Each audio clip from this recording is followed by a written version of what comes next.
Hello there, fearless midlife trailblazers. Welcome to Create the Best Me. If you are new here, I am so glad you made it here. If you're a returning listener, welcome back to the one and only place where we encourage and empower women in midlife to pursue their dreams and live life to the fullest. I am Carmen Hecox, your host and personal development coach. Today, we have a truly special guest with us.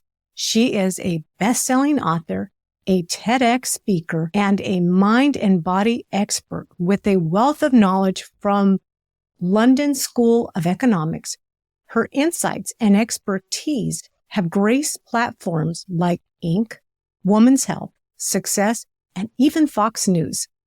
From her executive role at Vanity Fair Corporations to her vice presidency at Sustainability Partners, Inc., and now as an entrepreneur collaborating with giants like Google, Nike, and Virgin Unite, she has been a beacon of inspiration for many. Fluent in 4 languages, splitting her time between the beautiful landscape of Italy and the bustling life of the U.S., she's here to share her wisdom on being authentic and introducing us to her new book, including Change Starts Within You and her latest amazing release, Give Yourself Permission. Ladies and some gentlemen, please join me in welcoming the incredible Cortney McDermott. Cortney McDermott, welcome to Create the Best Me. I am beyond thrilled to have you on the show. Thank you, Carmen. I'm super excited to be here. So tell us a little bit about who's Cortney? I often get this question, who's Cortney? And it's such a big question because it has so many possible answers. And I almost always joke that I've lived so many lifetimes in this lifetime. And so I've had a lot of different and varied experiences. And I think people come into my work from those different entry points. I was an executive at a corporate 500. I've been an entrepreneur for years. I've worn a lot of different hats throughout my career. I'm mostly right now speaking and writing, and I'm really fortunate because I get to be on stages from Necker Island to Bogota, Colombia, and everywhere in between. So it's not just in between, but also on the other side. So right now, it's really my form that I call Cortney is focused on the speaking and the writing, and just put out the second book and just really excited about where it's been going. Tell me, way back when you went to college, what did you envision your life being like? Not anything like what it is. I'll tell you that much. Oh gosh, when I went to college, I was actually quite young when I started college, and I was really young when I finished as well. And then I went to do my postgraduate work in London. So at that time in my life, I was 20 when I moved to London for that. I envisioned a completely different life for myself. I thought I would be a lawyer. I thought I would maybe get into politics, but all of that was what had been scripted for me. And it was definitely not what I was really interested in. And anyway, in the meantime, while I was studying over in London, I met my soon to then be husband. We were married for close to 18 years. And then then my whole life changed because then I moved to Italy with him. First, I moved to France. I lived in Toulouse. And then I moved to Italy. And so I've been living in Europe, in different countries in Europe over the last 24 years, I guess it's been. I lose count, but more or less. Yeah.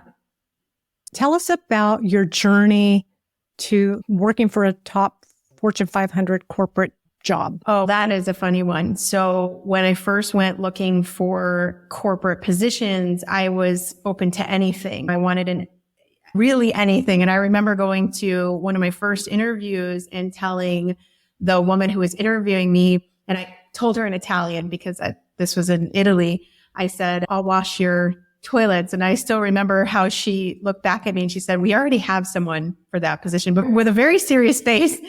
And so she turned me down. But then later on, word spread about me in the little corporate circles that were around there. They weren't so little, but comparatively speaking, maybe in word spread about my work. And then she ended up actually asking me to come back and work for her. And I ended up saying no, but thank you. And so I started at a very, like I said, entry level position. Within, I think it was about 4 years, I had become part of the executive management team. And then I was living that life for a while. I write a little bit about that in my first book, and then transitioned into the life I'm leading now.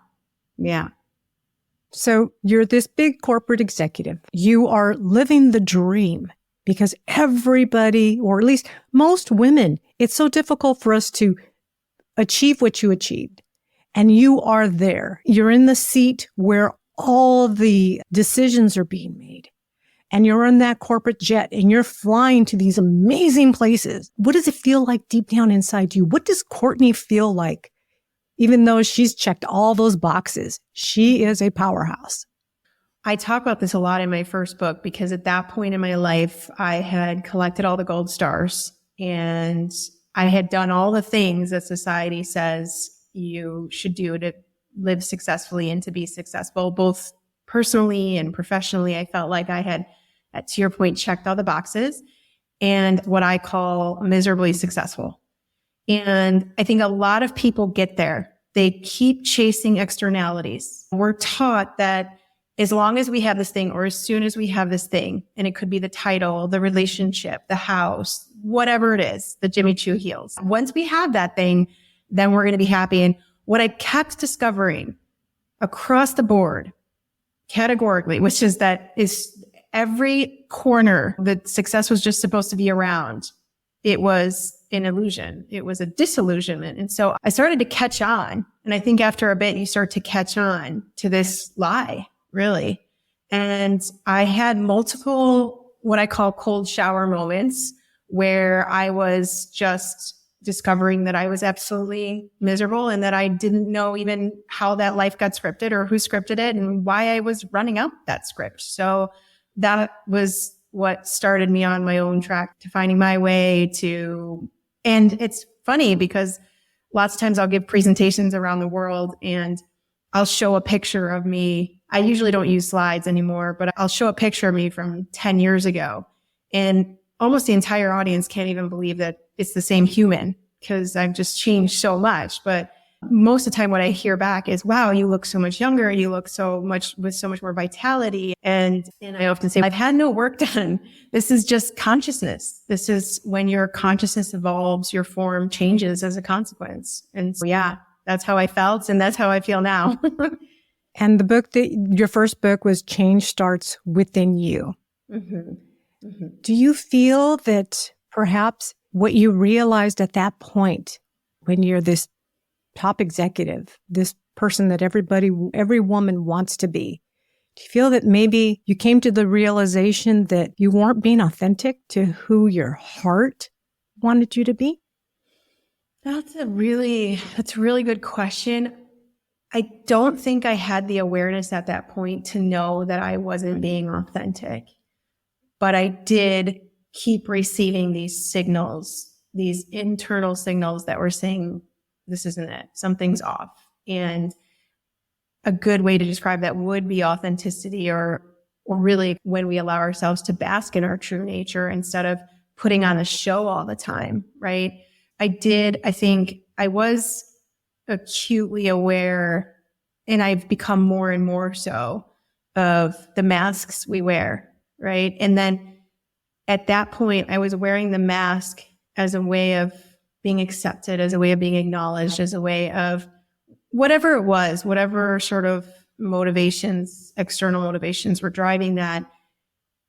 And then making the transition to what I now understand about this mask, which is the character that we all go around playing, is that it's just a character. And I'm very aware that it's just a character that I get to play. And I enjoy playing the character, and the character changes and it gets to go different places and do different things. And I know now that I'm not the character. I just get to play that character. The formless gets to play through that form. And so at that time, I was, I think, so heavily entrenched in the persona. It's funny, we use the word person, right? To talk about ourselves. We say, I'm this kind of person or I'm that kind of person. And person comes from mask.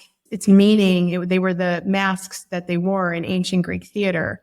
And I think that's such a perfect reminder that we're not these characters we're all walking around as, that those are simply a way of experiencing what it is that we get to experience in this dimension without losing our connection to that source energy that is pumping our hearts and sending electrical impulses down to our legs to have us take one step in front of another and all that jazzy stuff.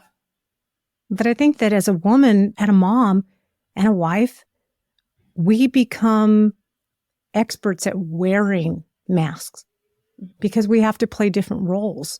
Is that something that you experienced as well?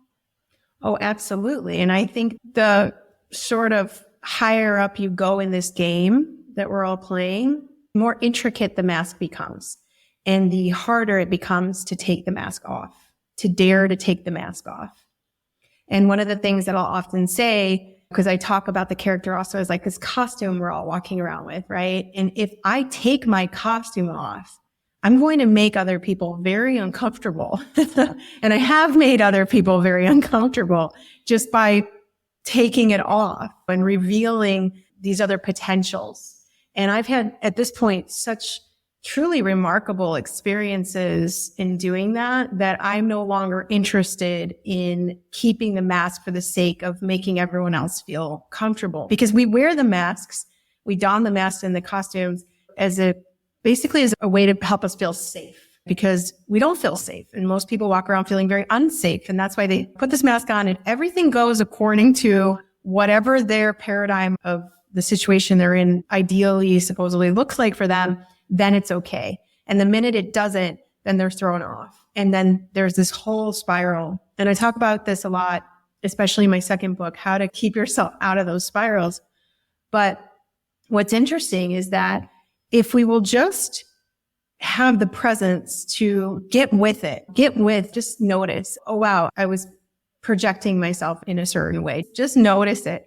We start to slowly shed that. And it does feel a little scary at first because it challenges a lot of the constructs that we have both in our minds and in our societies. So definitely, especially for women, this is no small feat at all. Mm-mm. Tell me about the steps that you took to begin to feel authentic, begin to own being authentic, or explore your authenticity. I think one of the biggest things that I did is I started to get back in my body. So as women, especially when we're running all these things and we're mothering and we're doing all these things, we can get very detached from our physicality, the awareness of our physiology, the awareness of our needs, the intelligence that lives in this very complex organism that we call a body. And so one of the very first things that I actually stumbled across was a practice called Koya. And when I did it, that it was in particular one practice, and it was called shaking. And the woman, Rochelle, who was the founder of this, when she was teaching it, she was suggesting that we shake one hand, and whoever's listening, you might want to do it. Just, you shake one hand vigorously for the time that it takes for me to tell the story, and you'll see what I'm talking about. And so she suggests that we shake this hand and we keep the other one stagnant. And while she told us this story of a gazelle being chased through the wetlands by a tiger, but the gazelle gets away.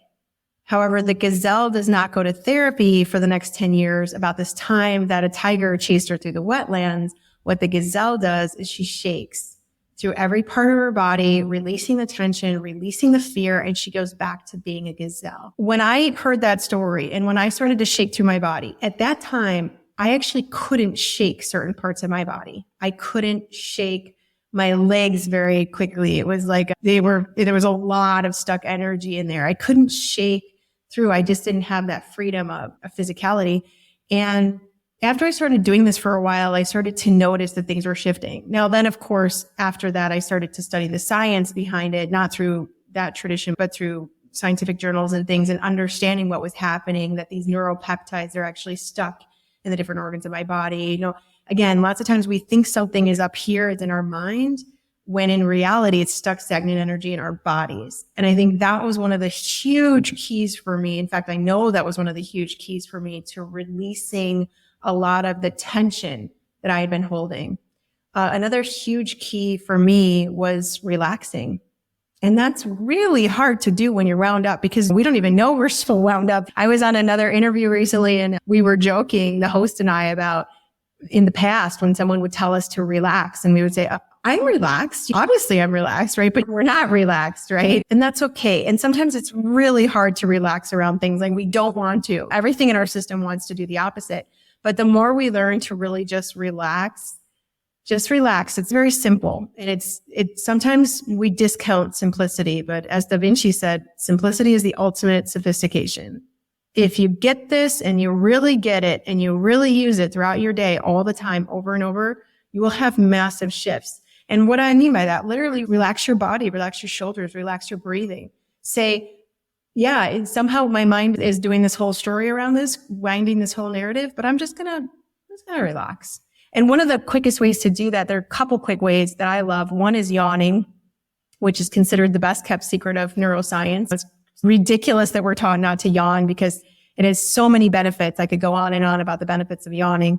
And even if you yawn together with someone, you're releasing oxytocin. And as I'm sure you've heard, because it's been popularized in the literature over the last few years as the feel-good hormone. That's the cuddle hormone, it's been called. It's what kind of bonds us to other people. So yawning is a very powerful way to just relax because what happens is your nervous system gets an immediate signal because basically when you yawn, you're sending a signal to your vagus nerve that you're okay, that you're safe. But yawning is also energizing. So this is why animals yawn before they go into an attack, for example. Yawning has, like I said, numerous benefits, but it's one way to just say, oh, I'm going to relax. Okay, trigger the yawn response. Another way that I personally really like, but it might sound morbid to some people, but it's just consider your mortality, right? I don't know. I was talking to someone earlier today and she spent 10 minutes talking about this woman who did this thing who, and she's a very bright woman. I was like, wow, she's really bright. But she spent 10 minutes talking about this whole saga. And I said to her, I said, if you knew that you were going to die tomorrow, would you have spent any time today talking about that experience with this woman? And her immediate response was no. I wouldn't have spent a second doing that. And I said to her, well, what would you have spent your time doing? And that's when things get really interesting. And again, it helps us to relax. So yeah, those are a few things. Great. I think if you asked me if I knew that my time was up tomorrow, I think that a lot of us might spend more time, and this sounds bad, but I think a lot of us might spend more time worrying about what we can do to make that not happen, as opposed to accepting it and saying, oh, my time's up tomorrow. That is an excellent point, Carmen, because when I first started doing exercises like this, which was probably about, I want to say it really truly sat down and did this exercise. I think it was probably about 8 years ago, maybe now. And there were so many things that I said I would do that I hadn't done. And I wrote out this whole long list. And I actually started doing those things. One of those things on there was that, I have 4 brothers and sisters. There are 5 of us. We were born in under 7 years. And one of the things on the list was, I'm going to call all my brothers and sisters and I'm going to tell them everything I love about them and what makes them so magical. And I did that over the course of the next couple of days. I did a lot of things. And then you get to this point, if you really live your life with that kind of awareness, you get to this point that you say, I would do precisely what I'm doing right now, whatever it is. And that's also part of the relaxing, because most of the time you'll notice people aren't where they are. They're not where their feet are. I don't remember who said that, but I've heard that before, that we're not where our feet are. And there's this incessant idea that we have to be somewhere else. But the more you actually, and I use the word practice very lightly because it's a being, it's an expression, it's an awareness. The more you become aware that everything is really fantastic in a way, and you just allow yourself to marvel at it and relax around it and be aware that this form is going to dissolve, or I should say your form, the form of your consciousness, the form your consciousness takes, or the formlessness it takes, is going to change. That's inevitable, right?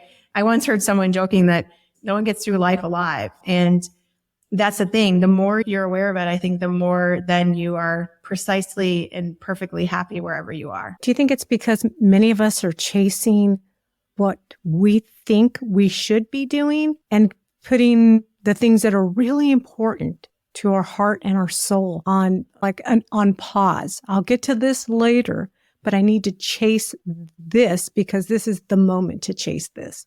And so our priorities are off balance. Yeah, I think that's an accurate assessment. And we're just not listening. We're not listening to the truth in us. So we override it all the time. And we do that for the sake of expediency. We do that for the sake of acknowledgement. We do that for the sake of acclaim. We do that for all sorts of things. And all of those things, again, the thing is, at a certain point, you realize it's not working. The chasing is not working. And when you realize that, it's almost like game's over.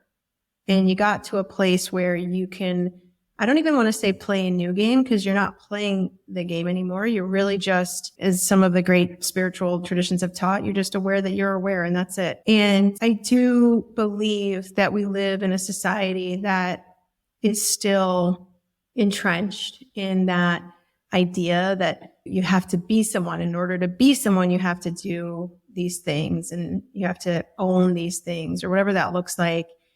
And I do believe that is shifting now. I feel more and more people that I talk to who are becoming aware that that doesn't work, that they're not satisfied, that they got the things and they did the things, but it's never enough. Just like I was saying with that first book, and realizing, okay, if this isn't it, what is it? And it is that deep listening. It's that connection with that part of you that does know. It's the awareness that allows you to be intrinsically motivated rather than externally motivated by flashy things and titles and all of that. Do you think that it's more complicated for women, especially as they're entering midlife, because we have so many things that are in our head?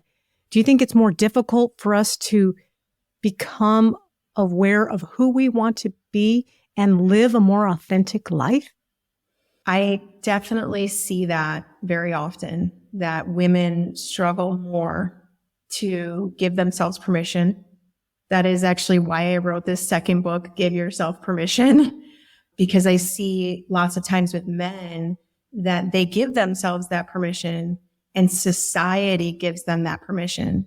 Because a woman, a mother, a wife, a colleague, a female colleague is supposed to show up in certain ways according to the scripts and the narratives that we have, and that the major part of us live by. But for the majority of us, I just translated directly. I do that sometimes. The majority of us live by. And that right there is something that we want to free ourselves from. And my belief more and more, my contention is that our job is to free ourselves, especially if we have children, to free ourselves from that narrative, to allow ourselves to fully express the magnitude and the majesty of this one expression. I'm saying one expression, but it has multiple expressions, obviously, but what this form came to express. And when we do that, when we give ourselves permission to do that, which is definitely, as I've said and as I've seen, it tends to be much more difficult for women for sure. But when we do it, it's extraordinary what is on the other side. Do you think it's more difficult for women because we've worked so hard to even get noticed, and we fear that giving ourselves permission to do what our heart is telling us to do may be criticized by society or by the women that we think that we are role models to? Yeah, there's so many reasons, but at the root of all those reasons is fear. And it's a fear of, will I be accepted? Will I be loved? If I start taking this mask off, if I don't do this thing that society says I need to do to be quote unquote beautiful or quote unquote whatever it is there's so many of them. And we have to really untangle ourselves from that. Like I have a lot of hair and I have to sometimes put a lot of conditioner and really go through there because it can get really tangled up. And that's what this is like sometimes you have to go through strand by strand and say, whoa, this needs some untangling. I need to allow myself. And this again, here we come back to that relaxing thing. And it's the easiest thing in the sense that it's very simple. Sorry, I should say it's simple, but it's not easy because we're so hyper trained in the other direction. So it takes a little bit of time. But again, once we really dedicate ourselves to that kind of freedom, then what happens is, even though to your point, we felt all these pressures from society, our children, our mates, our friends, whatever it is, what starts to happen is in that liberation of ourselves, we are liberating countless others. We're giving them permission to go around without whatever it is that we thought we needed to be liked, to be perceived in a certain way. And it is scary. It's scary. I've been through lots of times where I've been so afraid of taking that next step into my freedom because I thought, well, what will it look like? And what will they think? And the crazy thing was every time I gave it up, I got it. That's wild to me. Every time I gave up how I wanted to proceed, because I had thought it had to go this way, and I gave it up for the sake of my freedom. Every single time I've done that, on the other side, I have met with the most extraordinary results in the sense that I couldn't have gotten there had I been trying to. I couldn't have gotten to those states. I couldn't have gotten to even the perception, the collective perception, which blows me away sometimes because now I really don't care about that. And now that I truly don't care about it, it is coming. And I think that's the mystery and also the myth that we have to buy our way out of or just get our way out of in whatever form. And I say buy our way out because sometimes freedom it's costly. And it can be alienating and people might not get you at first until they do. Yeah. Yeah. Well, it's almost like this was the road you were supposed to follow. And whether it happened by accident or it happened on purpose, it was the road. There was no way of escaping it. Yes. And if you think about it in that idea of a road, it's okay. So you went all this way and now the question is, do you continue to go to where that road is meant to lead you? Because the donning of the masks, et cetera, all these things, they're meant to lead you to your liberation. Do you persist past that point, or do you stay right there, or do you turn back? And that's the place that you've got to continually decide, I'm going to keep moving forward. I'm going to grow into more of me. And it's an adventurous place, and adventure always holds mystery and magic and fear. But it's then when you get past it, you're like, whoa, look at all these landscapes. Look at all these new landscapes I get to play around in. It's really exciting stuff. You've written your first book, and now you have your second book called Give Yourself Permission. Do you feel that these books come from your learning as you learn to become authentic, the authentic Cortney?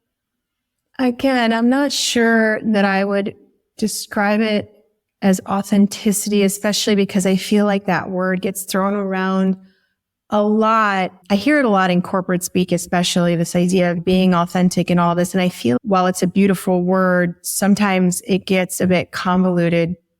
For me personally, what I've discovered is I live in a kind of deep listening for the most part now.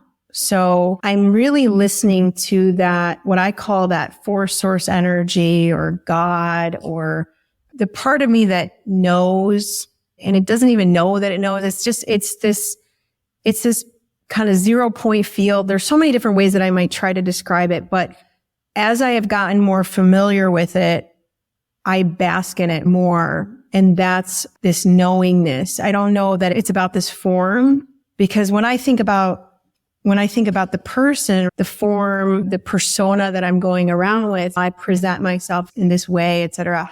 But I know, as I was saying earlier, that's not the full truth that's in service to this force that I'm talking about.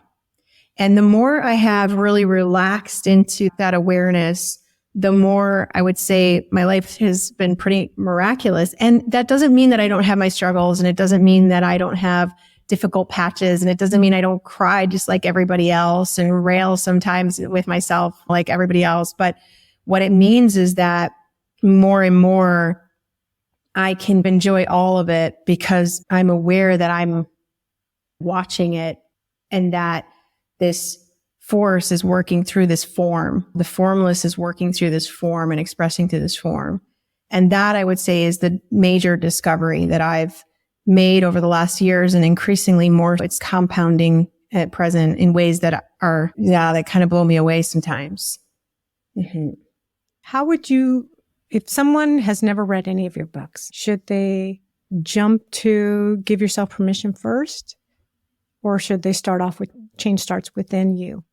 Maybe one of the titles calls to you. Maybe one of the titles is more appealing. I know the first one was this very sort of simple approach at that point in my life from, I knew that I wanted to start freeing myself, that I was living this false existence that wasn't very satisfying for me. And it basically tracks in very simple, you could read the whole thing probably in an hour, and I don't know, a little over an hour maybe. And it tracks that. And I think that's really useful for someone, especially if they feel like, okay, I just need some things that are going to spark me out of maybe some of these states that I'm in that aren't feeling so great. I think that is a really nice starting point for that. The second book, Give Yourself Permission, which is also a fairly quick read. I mean, you could read it within a few hours, but that one goes much deeper into the science. So for years now, I've been studying the science to try to understand also and deconstruct how I've had some of the experiences that I've had, because some of them are, even I would struggle to believe them in past versions of me. I would struggle to believe that it was possible, yet many people have seen these changes in me and they've seen them in themselves after working with me. So now I'm at a point where I'm comfortable enough to share, not just from the perspective of a lot of the teachings that have been around for millennia, but from the perspective of how much science has caught up over the last 100 years or so. And so that book, I think, is a really beautiful combination for who wants to dig deeper. But regardless, I feel like any book that you come to with the intention of becoming more of this true self that we're talking about, if you visit it and you revisit it and you revisit it and you revisit it, eventually it will become your own. So my biggest counsel for anyone is, whether it's this book or the first book or someone else's book that you've come across where they said something that was really resonant with you, go there, because it's actually your own consciousness calling you to remember what you know, but you just forgot you knew. Self-awareness. Mm-hmm. What kind of legacy would you like to leave behind? Well, that's a tough one. There's that beautiful poem that I think it was Emerson, that if even one life has breathed easier because I have lived, that is to have succeeded.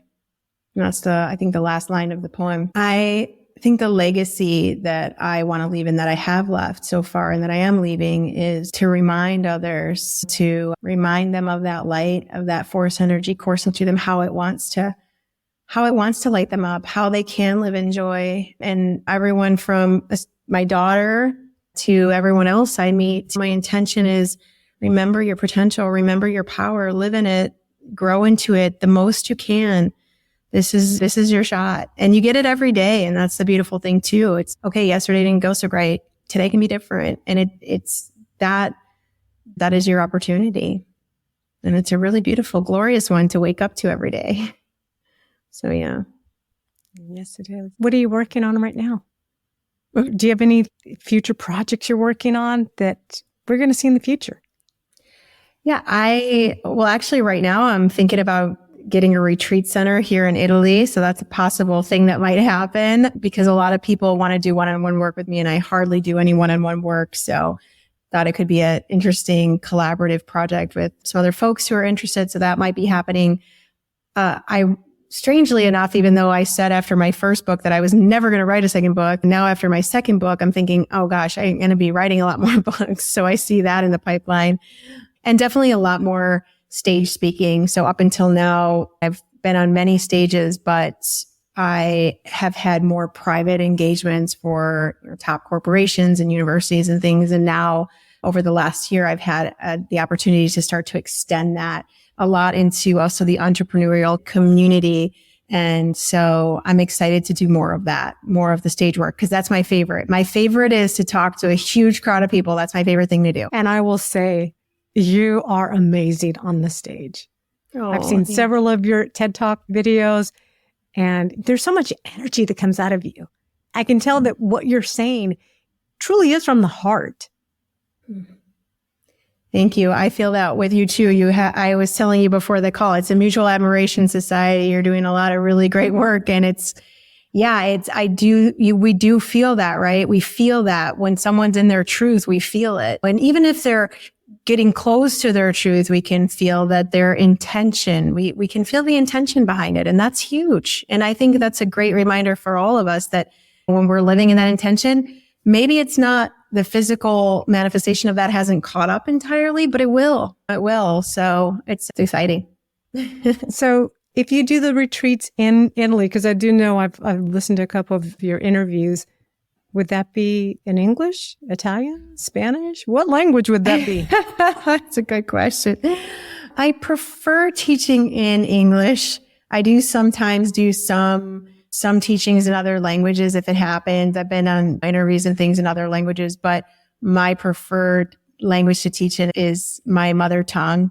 Who knows? I also love live translation. I was giving a huge talk recently, and I had a really marvelous live translator. She was a neuroscientist, and so she just really got it. And we had a conversation before, and she asked me a question that as soon as she asked me the question about some of my content, I was like, she's golden. And it was such a remarkable experience. It was the first time that I had given a talk that size with such a large crowd in live translation. And it was really cool. So maybe some more of those too. Yeah. Sounds great. Where can people learn more about you, Cortney? My website is, my Cortney is without a U. So if you look for Cortney with a U, you're going to find somebody else. But if you look for Cortney with just the O, and I often will shorten it to Cort, C-O-R-T. So the short URL for my website is cortinc.com, but it is also CortneyMcDermott.com. And then any handles, definitely active on Instagram. I like Instagram. I love when people connect with me there, share their stories about the book. I always check in and read those because I really love hearing about people's experiences with these books. Some of the things have been really astounding. This second book's been out for, I think it's about 2 months now, and it has, I want to say, just the Amazon reviews, so not counting Goodreads and all of that. It's had, I think, over 100 5-star reviews with some really amazing stories and pictures. And those are the reviews, the written reviews. So there's many more of people who didn't leave comments, but we've had something like a little over or close to 100 comments already in just a couple months, and the ways people have experienced some transformations with this book. So I try to read as many of those on Amazon as I can. I check them out on Instagram. I'm also on LinkedIn. So yeah, and I know we're in other places too. I'm maybe just less active, but I have a YouTube channel, but it's just less active because there's only so many bases you can cover. And I'm not hugely active there, but I do. My team sends me messages if I get direct things about the book, because I always want to hear about that. So when people do leave comments, my team will say, go in and check such and such left a comment about the book or the podcast. And I'll always go in and look and respond. If I can, respond personally. So yeah, I'm in those places. And what's the name of your podcast? Oh, no, I don't have a podcast. No, I'm just on a lot of podcasts. So we share the links when they come out. Whoever is doing the podcast, we share the link in my, I don't know what it's called, but the profile area, they share the link there. And so you can always find the latest podcasts that I've been on there. This one I'm sure will be up there soon, hopefully, or whenever you publish it and let us know. So yeah, there's always a lot of fresh content in that form. I love podcasts actually. So it's one of my favorite ways to talk with people. But yeah, you can find all that on those channels. Thank you so much. This has been a dream come true and a privilege to have you on the show. Thank you. It's been a privilege to be with you too. I'm super excited to share more together. Thanks. What an enlightening conversation with Cortney today. Her candid insights into the paradox of being miserably successful and the transformative journey to self-awareness are truly inspiring. It's fascinating to hear how, by connecting with her true self, not only did she find inner peace, but many have remarked on her seemingly ageless appearance. Cortney's emphasis on tapping into our inner power source and truly understanding what it means to relax is a wake-up call for many of us. The practice of Koya and the profound story behind it offers a fresh perspective on a genuine relaxation and self-awareness. Her new book, Give Yourself Permission, is a beacon for women everywhere. It's not just about shedding the masks society expects us to wear, but truly embracing and celebrating our authentic self. Now, for more of Cortney and a transcript of today's episode, head on over to createthebestme.com/EP042. If today's conversation resonated with you, I encourage you to subscribe to stay in the loop. And don't forget to join us next week as we'll explore the enriching topic of fulfillment. It's a subject close to my heart, and I can't wait to dive into it with you. Until then, keep dreaming big. Take care of yourself, and remember, you are beautiful, strong, and capable of creating the best version of yourself. Thank you for watching. Catch you next week. Bye for now.